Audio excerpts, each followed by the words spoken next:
Hmm. So yesterday I posted the video about, the frustration employers have in terms of trying to find the right candidate. Also spoke on some resume interview challenges that people are facing. Now, I did get a couple of people who sent me messages, and I even had a conversation with 2 or 3 of my old clients. And they told me that, Loy, you are aware that there are many jobs which are being advertised as fake, right? No, of course. I've been in this industry long enough to know that many jobs which are being advertised are fake. So I thought in this video, I would share with you why recruiters, why companies advertise fake jobs. Okay. Now, the first thing keep in mind is recruitment itself is a business. Okay. It is a business by itself. You make money when people register, take your service. For those of you who have been in the Middle East for many years, from the 70s, you know that those days, if you had to register, you had to pay money. And that time the companies in UAE, for example, UAE, there was BAC, BBB, Better Business Bureau, then BAC, British American, no, BAC is something, I can't get the full name. There was, Nadia's was very famous. It catered to the Indian crowd. And then there was Gulf Jobs, I think. There were 2, 3. But during the 90s, I think after the 90s, recruitment companies started mushrooming. Like every second or third company, every person would create one. And they followed a very simple strategy. If you have to register with them, you have to pay money. You have to pay 100 dirhams or like $27 or $30 or $50. So each one of them had a charge. And then on top of that, they would have upgrade services like, have you taken a typing test? Okay, take the typing test, 10 dirhams. Okay, have you taken a shorthand test? Pay this much. And they would say that we are updating this on our database. And if your profile is fully completed, you'd get a better chance of being noticed. And then obviously people started, these recruitment companies started offering more services so that they could get more money out of you. So, just like when you go to McDonald's, you ordered a burger, and then they would say, would you like French fries and Coke? You'd say yes. Would you like an upsize? That's $1 more. Would you like an even larger one? That's $2 more. And would you like an even bigger one? So they are trying to get per person the maximum amount of money. So they started offering, would you like to be kept in the premium services? Like, we'll give you 3 services. The basic is 100 dirhams. The bronze level is 110. Silver category is 120.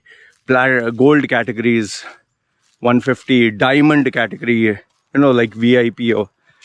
So they started offering all these. And people who are desperate for jobs or people who have the money, they would say, okay, fine, put me in platinum. I'll pay 200. So instead of getting 100, they would take 200. Now, I'm talking about pre-internet, pre-social media days. So this became a very lucrative business. And people started to realize that the more people they get registered with them, more free money is coming in. But now, how do you get people to register? What you do is you put ads. This job is available, that job is available, this company, that company, AdNoc, government company, USA. So they would advertise all the possible jobs. Now, it's very easy to copy from somewhere.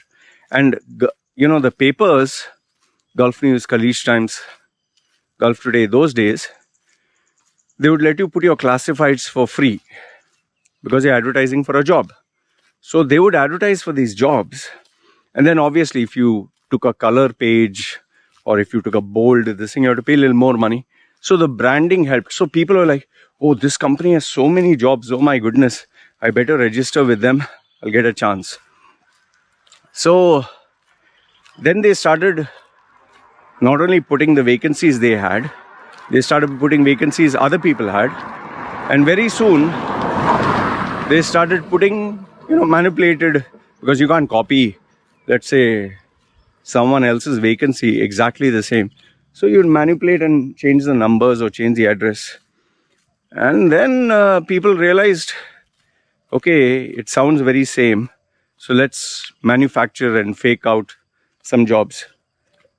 They would try, and these salespeople, they would, to generate revenue, they would target, okay, I'll focus on engineering people. Okay, I'll focus on advertising people. I'll focus on sales and marketing. So different segments of the industry. And they started minting money. Now this continued. People are busy registering. I myself, when I was searching for a job, I registered with 5 or 10 different companies and all. So it was a good, lucrative business. They were working with the loopholes. Like I told you, business, you want to make money, focus on the loopholes. In layman's terms, you're cheating people.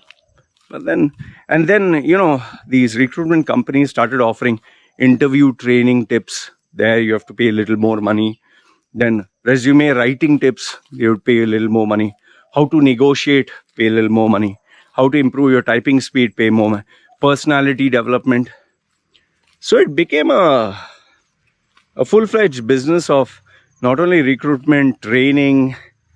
They would give you these dummy certificates, or certificate of typing, or certificate of communication. And people thought, oh, if I show this certificate with my resume, I'll get better points.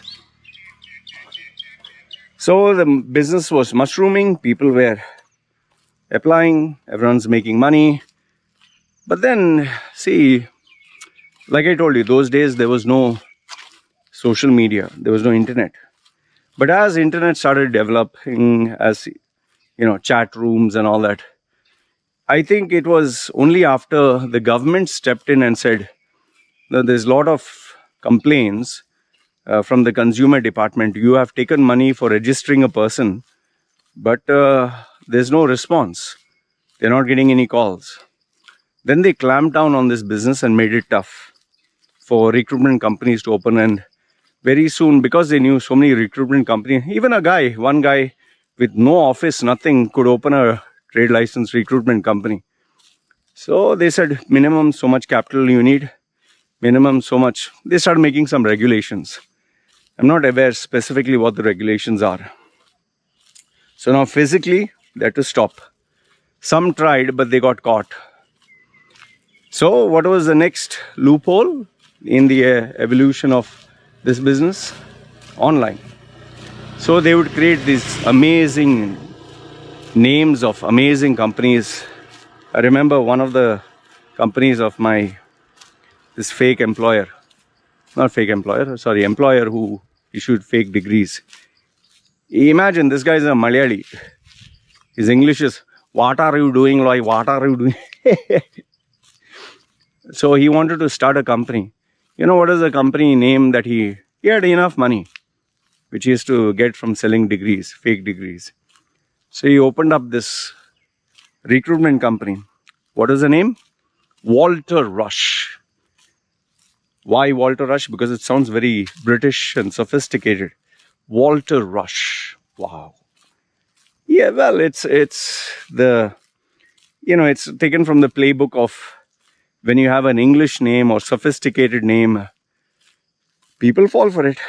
And they started making websites and copy paste from the internet, modify it. And so there are no jobs. There are no customers. There's nobody. See, understand this much. How does a recruitment company make money? Before it was, I would go to, let's say, British Petroleum or Citibank, and I would tell them, are you searching for any candidates? We'll provide you good quality candidates. So they would say, okay. We're looking for someone who specializes in marketing, 8 years experience, senior role, or we're looking for someone who's very good at engineering, means stuff that you could not find. But remember, these are pre-internet days, pre-social media days. When the email started becoming easily that anyone could send an email, people started bombarding others with their attachment and CVs. So now initially a recruitment company would go to, let's say, Citibank or British Petroleum and say, we'll provide you with the CVs, but you have to pay for our service, initial. And then when competition increased, they said, we'll do it for free. But if you choose a candidate, you have to pay us 3 months salary or 2 months salary, or you have to pay us some amount of money as service charge. So now if the company would say, yes, fine, if we take your candidate, we'll pay you 3 months salary. So that was lucrative business. But now in the Middle East market, it was more like the Wild West. I would apply to 10 companies. I would apply to 10 recruitment companies and register with them. And then I would apply to all the companies. So the CV that the recruitment company got was not exclusive to them. Everyone got it. So very soon the employers started to realize, why am I paying these guys for 3 people's, 3 months salary or 2 months salary or even 1 month salary, when I can just put a free ad in the papers, get 4,000 CVs, a flood of CVs. My HR guy anyway is not doing anything. He might as well do some work. Check which CVs are good. Out of them, give your top 20 to the manager. The manager will sort out and interview 5. And out of the 5, I will choose who I like. So, companies look to cut down costs. So people finally realized, we can't do this business this way. And they started putting on the internet. Now on the internet, people also again loopholes. You can register for free. But if you want to be on the front page of our website, you have to pay $50. If you want right at the top, you got to pay $100.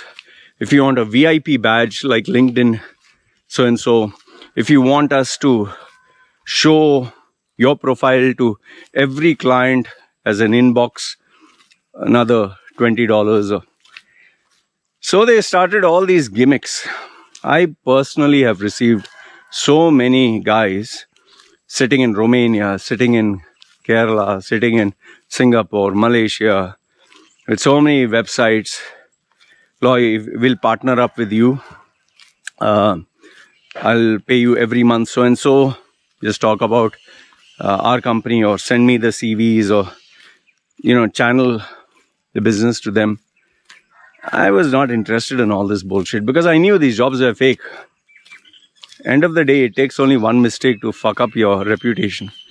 Why do you think whenever I put vacancies, I'm very careful? And why do you think I don't put every month or... Because, it's very hard to verify. Are these guys legit or are these guys fake? So only people who I know, I agree to advertise those jobs. If I don't know, I don't take. And now another problem has started. Okay, these people are advertising fake jobs. Now to apply for these fake jobs, people are faking shit on their resume. So whatever job description they put there, they copy paste and put this on their CV. So now employer is also lying, employee is also lying. Okay, now the most important part. Why do employers and recruiters lie? Recruiters lie so that they can make money. So they can collect CVs, censor your name and show 2,000 CVs, or take the iPad and show there are 2,000 CVs. You choose who you want. We have censored the names. So they are trying to impress the recruiter and saying, we got a database of people. You do business with us. We can give you a good candidate. So that's why they advertise these fake jobs. Now, how will they get you to give your data to them if you show them that there are 10,000 jobs which don't exist? Just imagine you log into a website and found only one job. Would you register with that company? You're like, fuck this, man.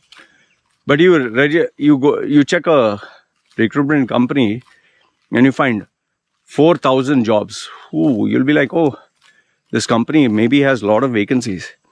I've literally seen on LinkedIn these guys who once upon a time had they were doing something else, suddenly just jump into the recruitment business. And this one chap, he sends me emails, 4,500 jobs, click here, register and check. How the fuck did you suddenly from nothing start getting 4,500, 1,000, 2,000 every week, I think? I put him in the spam folder. Every week he's busy sending, click here, so many jobs are there. The people create Facebook groups. On LinkedIn, oh my goodness, the number of fake jobs. So recruiters do that for business. So now the question is, why do companies do that? Reputed companies. See, I've spoken to people who are working there, and this information I give you is from people who run a recruitment business. They have told me straight up, Loy, most of these jobs are fake. Now, why do established companies advertise fake jobs? See, let's say one of the jobs that I saw, which I asked my friend, he said, nah, this is just bullshit. It was for a branding manager.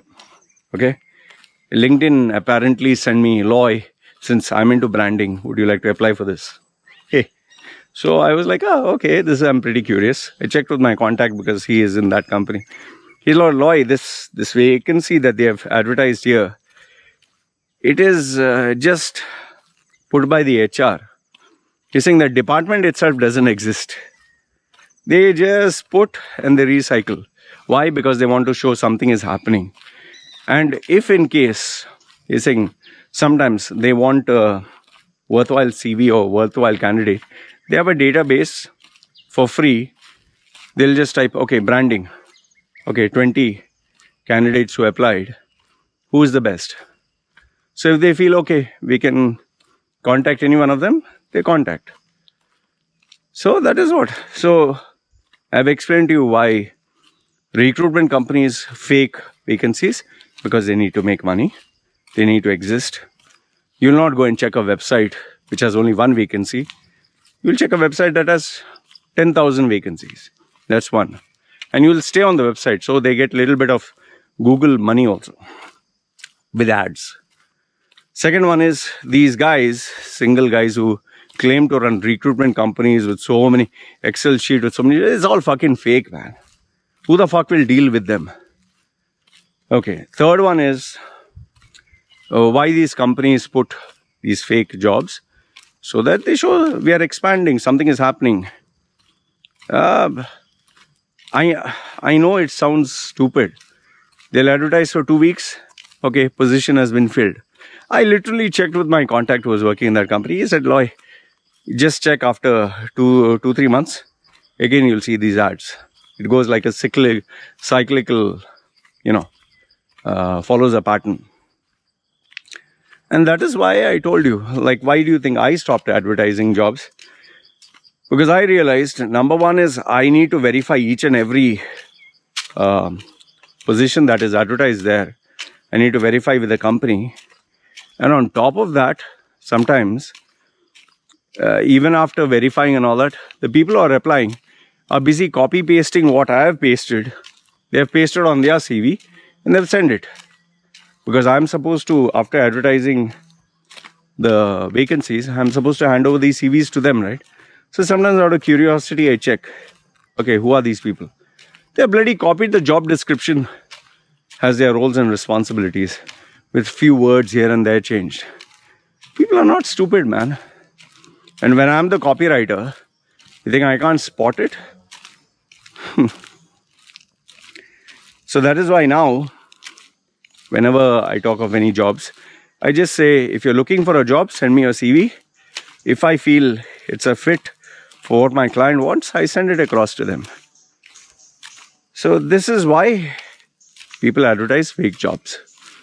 And this is not just part of the Middle East, it's all over the world. Because how can you regulate this? How can you prove a job is fake or real? You know? It's all business, end of the day, man. It's all business. So I just thought I would address the elephant in the room and tell you that yes, there are fake jobs. Yes, people do advertise fake positions. But then it's all about finding out through contacts, connections, doing a little bit of research. And yes, when my clients do speak to me and ask me, Loy, how can I spot this? I give them the step-by-step approach.